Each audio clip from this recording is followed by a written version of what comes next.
Hello everyone, welcome back to a new episode of Ultros. Last time we left off, we were here. I have one shaman to connect, one more, and I just need to figure out how to get you down here. So, I guess that's what we're going to be working on today. There's compost all around me. I already have 2 compost in my inventory as well.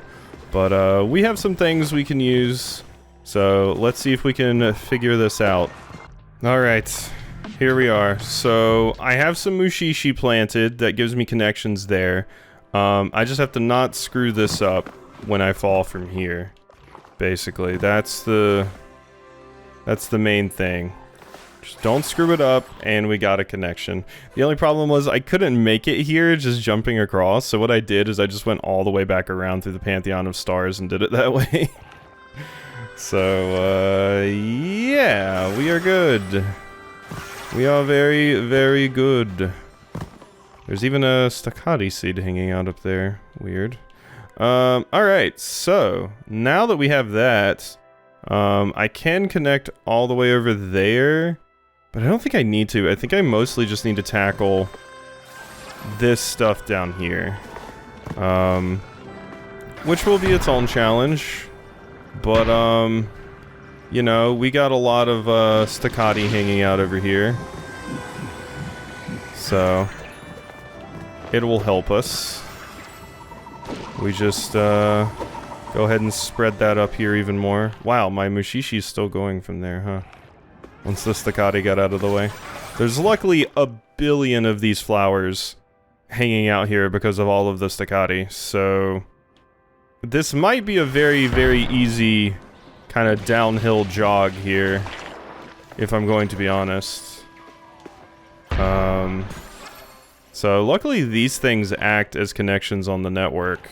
The only problem is I then have to deal with them existing. So, yeah, I mean, I can make a connection from these, but they hurt me too. Okay, so that's that done. I could get down there to you, to open up another save point here, possibly? No, I don't know if that's gonna make it. Honestly, don't know if this is gonna make it either, but no, it certainly will. Alright, there we go. So, if I could get through here. Okay, I still have these flowers even if I destroy those. So we are very, very much still good. Wait, how does that get broken? That's weird. Ow. Jump. Thank you. There we go. Just force your way through the brambles. It's fine. Boom. Connections here. Luckily I planted like all of this stuff cycles ago, so it has grown so much. This is the easiest Shamisol I've had to connect so far. And I love it for that. Beautiful. Done. Shamisol conquered. It's the last shaman. We've done it. I might have been able to finish this up yesterday, but I was so tired after recording for 2 hours that I was like, I can't. And I didn't know how much longer this was going to take me. I don't know if it was going to be super easy or what. Like, there may have been some walls or something to stop me, but we did it.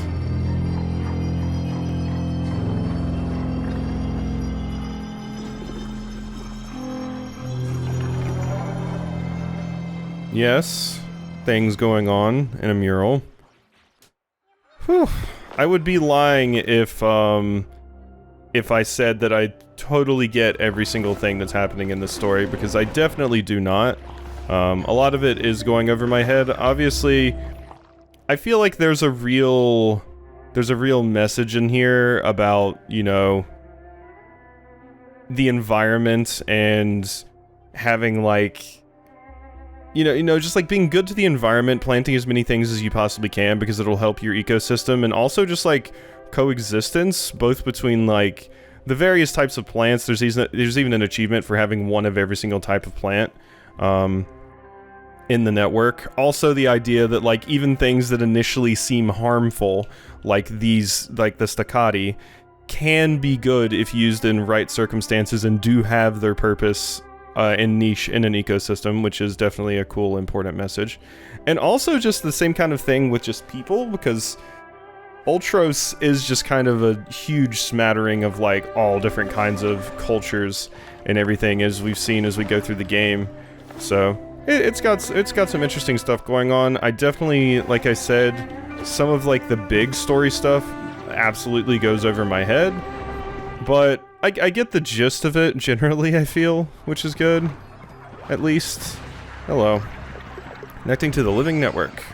We seek our shape among the roses, we find our form among the thorns. Yep. Alright. Everything is connected. We are good. But yeah, I mean, I guess the idea that even, like, things that that may seem bad, per se, becoming possibly good and actually being helpful and important could come to play here in ending as well, since it seems like, you know, like, I took the violent route the first time, killed all the shaman, but there was a way to make things better with me doing that, and there is a way to pacify Ultros just using nature and, like, a togetherness, like a holistic, like, God, what's the word I'm trying to look for here? Like, all of us were, like, looking at the problem holistically, working together, and everything like that. It seems like that's what this is. You know, a lot of different species and different plant types from all over the world coming together to coexist in this place. I'm not great at interpreting stories, but I definitely feel like that's sort of what it's going for. Gardner kind of being, like, a person that definitely just tells you, you know, like, yeah, you know, we need to... Staccati are still useful. And using the staccati to block us off and stuff like that. But it is a very peaceful, interesting game. I remember looking at Steam reviews and seeing people say, like, this game lied to you. It said it was a Metroidvania and it was at the beginning, but you're just farming at the end. And, like, I get how people may feel like the rug has been pulled out from them on that part, but it is interesting. I really do like the farming system in this, and it was quite an interesting, pleasant surprise. Although, I do still hold that some of the farming can be a little clunky, getting it to work together the way you want.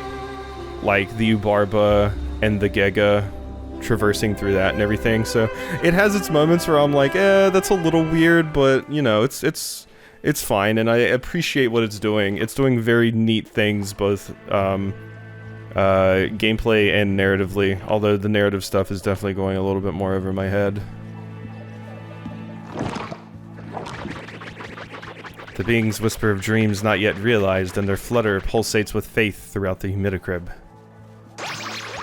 Everything is waiting for us. I feel it. Yeah, I mean, we're basically becoming a hive mind, like, all of us collectively becoming a hive mind, like, with this place. So, yeah.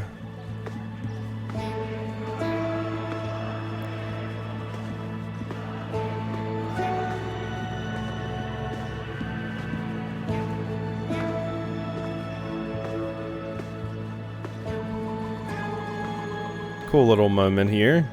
Look, these things are connecting us to the network, like, constantly.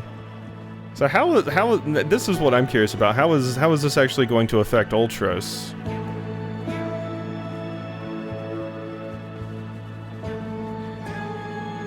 Once diverged.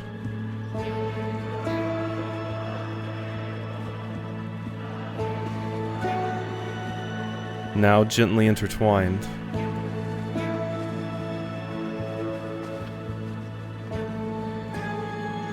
Stirring the unborn potential as we tremble.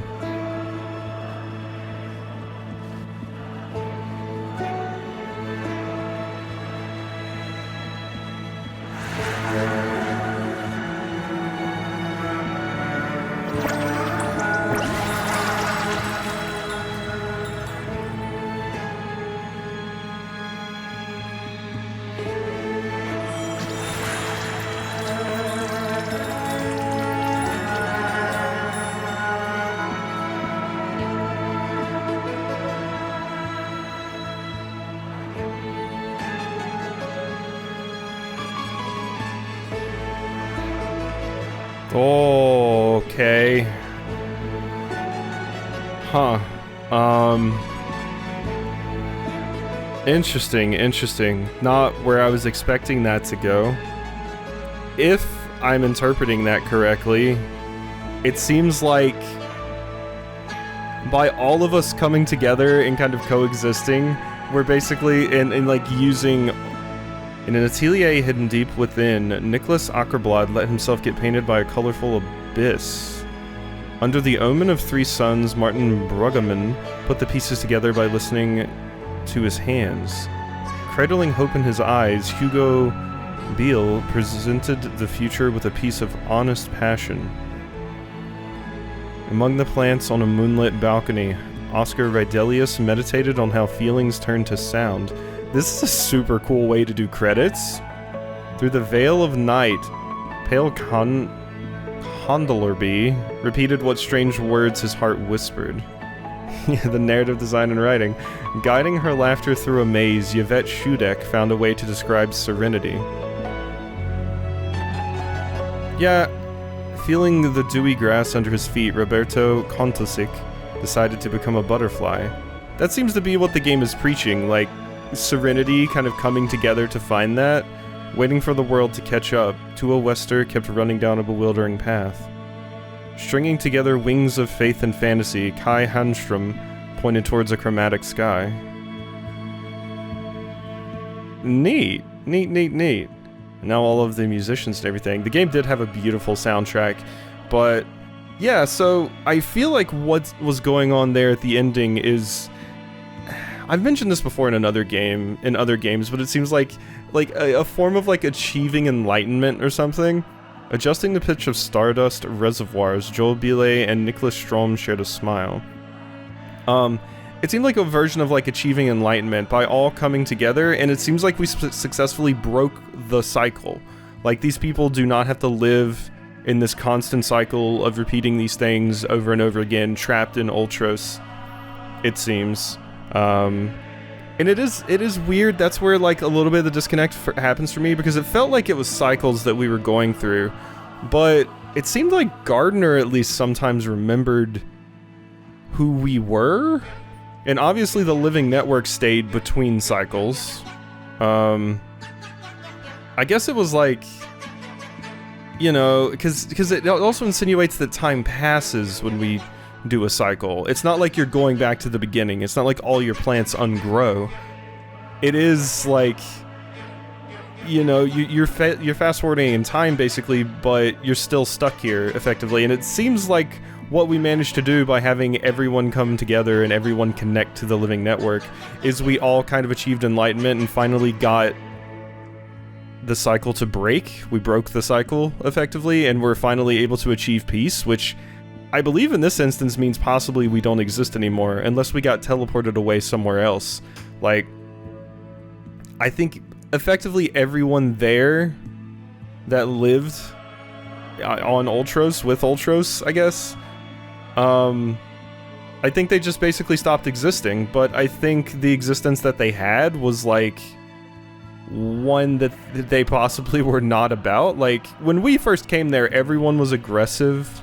Everyone was very angry, and we slowly get preached this idea of like coexisting with things, working together, and stuff like that. And it also kind of leans into that because at some point, some of the enemies just stopped being aggressive to me. I cannot read what that says, but yeah, at some point the enemies just stopped being aggressive with me, which I feel like kind of nails that home as well. Like, we came there and everyone was so angry and bitter because they had to go through these cycles constantly. And by connecting them with us and with nature, we were able to potentially fix that, and I see. The moon beckons introspection, a dark night of the soul. What shadows may lie deep to stop. You must die. Do not lay waste to homes where you must rest your weary bones. Draw them up, draw them out. That's what it's all about. Thank you. Cool. See, my stats there. and everything. I don't know what 2376 is, and I definitely don't know what 13947 is. Is that how many enemies I killed? Huh. But yeah, like, as time went on, the enemies stopped becoming aggressive to me, and I do wonder if that was potentially because of how much I was connecting to the living network, and if they were also a part of the network so they did not see me as a hostile anymore. Because yeah, at some point, some of the enemies, it's like their AI just broke. They just stopped attacking me. They were just chilling.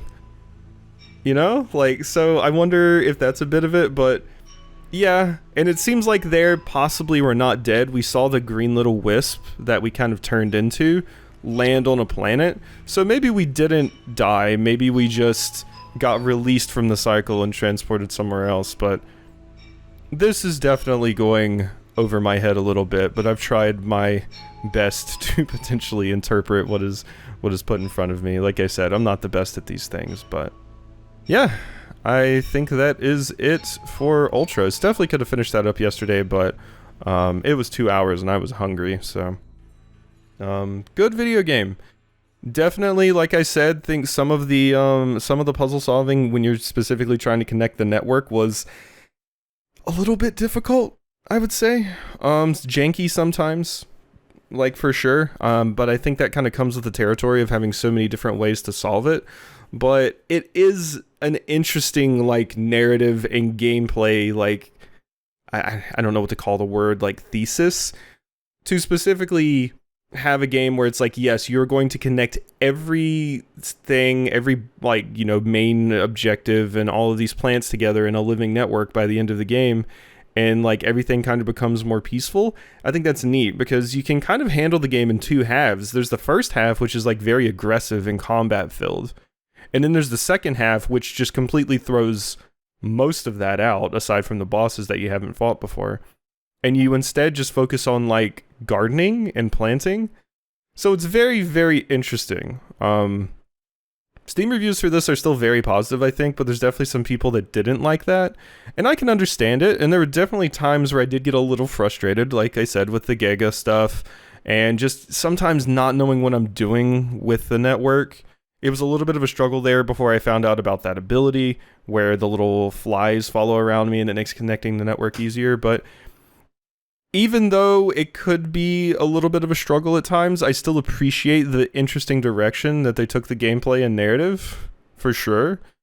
Because I would rather have something interesting and unique like this rather than just, like, the same exact stuff recycled in tandem. I see interesting stuff like this and I'm like, ooh, that's cool. Even if I'm not, like, 100% down with it, I would rather see new, cool, interesting stuff than just the same stuff constantly. So, props for that. Good video game. So, there we go. I guess the only other really thing I would say is possibly intentional, but Ultros was not very hard as far as combat and Metroidvania stuff goes in general. Health was kind of like an afterthought. I never really had to worry about health that much, and like I said, that may be intentional. The game was never difficult. We always had seemingly, like, endless amounts of healing, aside from, like, the beginning of the game, and I didn't know what I was doing. So that takes a little bit of the tension out of boss fights and stuff, but like I said, that could have been intended, so.